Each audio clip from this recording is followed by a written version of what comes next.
Mr. Moderator, our distinguished guests, brothers and sisters, our friends and our enemies.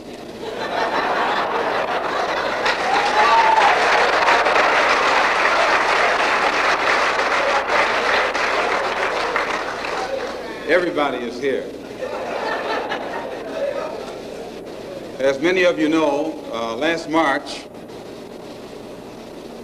when it was announced that I was no longer in the Black Muslim movement, it was pointed out that it was my intention to work among the 22 million non-Muslim Afro-Americans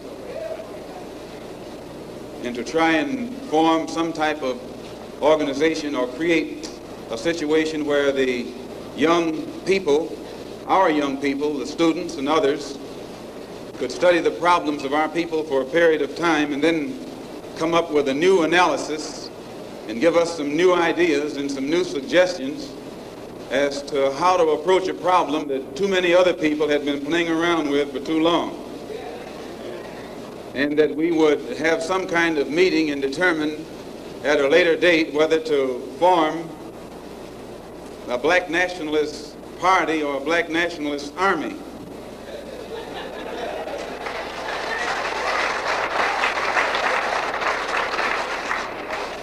There have been many of our people across the country from all walks of life who have taken it upon themselves to try and pool their ideas and to come up with some kind of solution to the problem that confronts all of our people.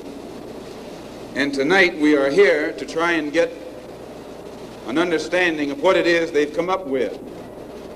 Also, recently, when I was blessed to make a trip or a pilgrimage, a religious pilgrimage to the holy city of Mecca, where I met many people from all over the world, plus spent many weeks in Africa, trying to broaden my own scope and get more of an open mind to look at the problem as it actually is.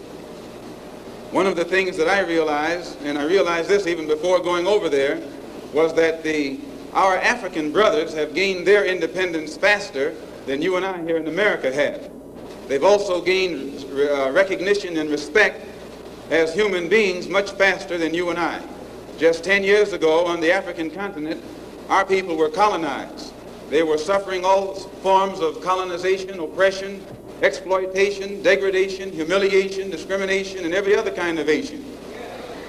And in a short time, they have gained more independence, more recognition, more respect as human beings than you and I have. And you and I live in a country which is supposed to be the citadel of education, freedom, justice, democracy, and all of those other pretty sounding words. So it was our intention to try and find out what was our African brothers doing to get results so that you and I could study what they had done and perhaps gain from that study or benefit from their experiences. And my traveling over there was designed to help to find out how. One of the first things that the independent African nations did was to form an organization called the Organization of African Unity.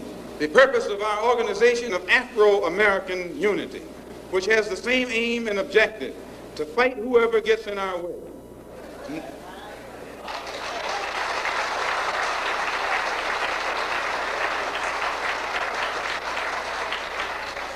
To bring about the complete independence of people of African descent here in the Western Hemisphere, and first here in the United States, and bring about the freedom of these people by any means necessary.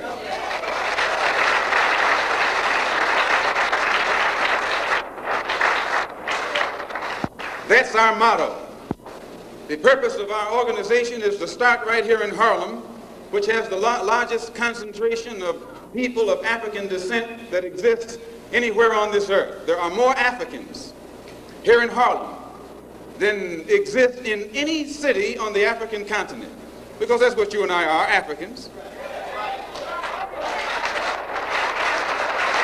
The Charter of the United Nations, the Universal Declaration of Human Rights, the Constitution of the United States, and the Bill of Rights are the principles in which we believe, and that these documents if put into practice, represent the essence of mankind's hopes and good intentions, desirous that all Afro-American people and organizations should henceforth unite so that the welfare and well-being of our people will be assured, we are resolved to reinforce the common bond of purpose between our people by submerging all of our differences and establishing non-sectarian constructive programs for human rights.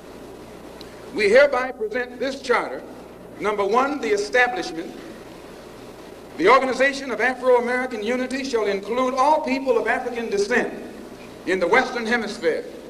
In essence, what it is saying, instead of you and me running around here seeking allies in our struggle for freedom, in the Irish neighborhood or the Jewish neighborhood or the Italian neighborhood, we need to seek some allies among people who look something like we do.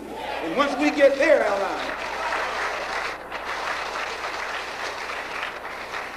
it's time out for you and me to stop running away from the wolf right into the arms of the fox, looking for some kind of help. That's a drag. Number two, self-defense.